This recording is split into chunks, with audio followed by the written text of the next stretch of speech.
So good day everyone. Today I will discuss the incidence geometry and incidence system. So first is the incidence geometry, understanding points, lines, and relationships. So the concept of coincidence. So we often hear the word coincidence and have attached to it the idea of events. In geometry, two figures are considered coincident if the figures in question, to a degree, overlap with each other, such as coincident lines. So coincidence means complete overlapping of figures. This happens when two geometric objects are exactly in the same place. So for example, we have two triangle. So the first triangle is nandito.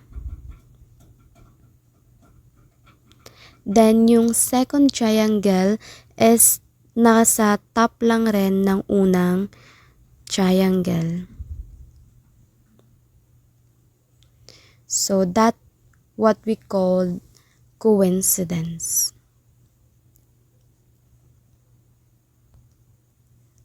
Next is what is incidence. Incidence, on the other hand, is the meeting of two figures. To a point, incidence is similar to coincidence. We can simply think of incidence as partial coincidence. For example, instead of lying on top of each other, the lines only meet at a point. So incidence is different from coincidence. Instead of full overlap, it only means two objects meet or touch at a point. So for example, two lines crossing each other forming an intersection point. So two lines crossing each other that forms an intersection point. So the points here lying on the line means they are incident.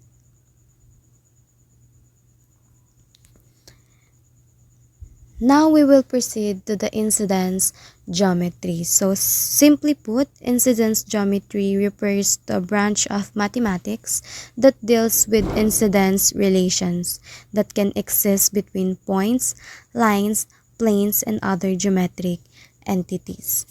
So this type of geometry focuses on how points and lines are connected. Instead of measuring things, we only study the relationships. So, for example, this line, then point A and B. So, does point A and point B lies on the line? So, yan yung gustong ipakita ng incidence geometry. How points and lines are connected to each other or related to each other. So, in a narrow sense, it is a type of finite geometry. So, we only deal with the limited number of points and lines. That's why it is called finite geometry. Everything is countable and not infinite. So now, we will proceed to the incidence system. So an incidence structure or incidence system consists of certain objects, usually called points, lines, planes, etc., together with certain incidence relations between these objects. So our point line incidence structure should be composed of a set of points which we shall denote as pi,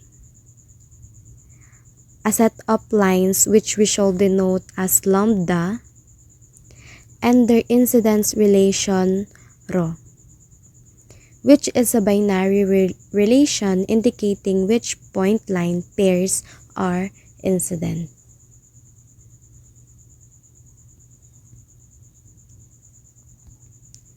So for example, given the set of points P, Q, R, S, T and a set of lines L, M, N, R and their incidence relation PL, PM, QL, QN, TL, SL, SR, RM, RN.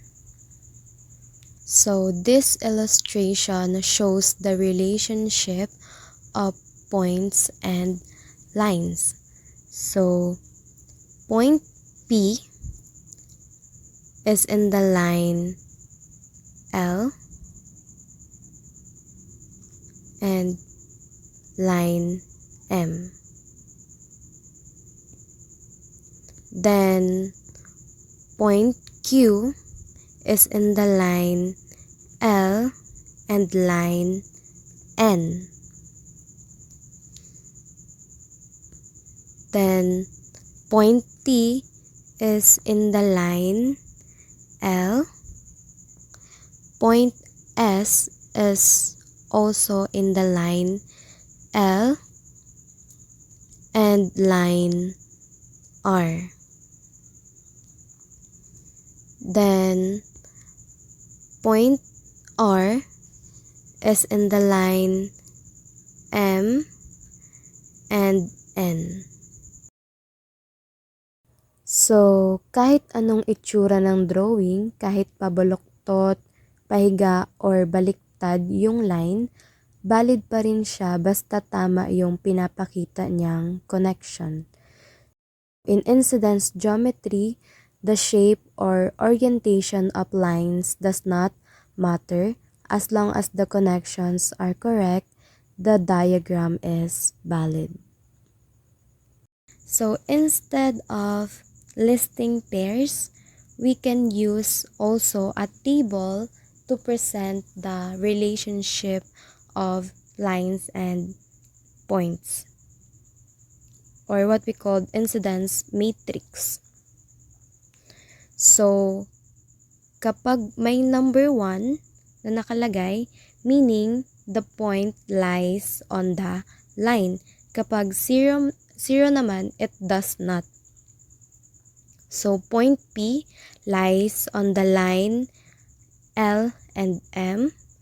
Point Q lies on the line L and N. Point R lies on the line M and N. And point S lies on the line L and R.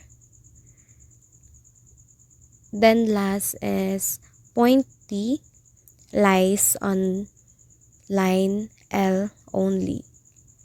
So this makes the relationship easier to see. So for an important note, that the structure is determined by its incidence information only. There is no relevant notion of distance, angle, betweenness, inside or outside, continuity, and etc. So in incidence geometry, we do not care about measurements. We only care about the connections between objects.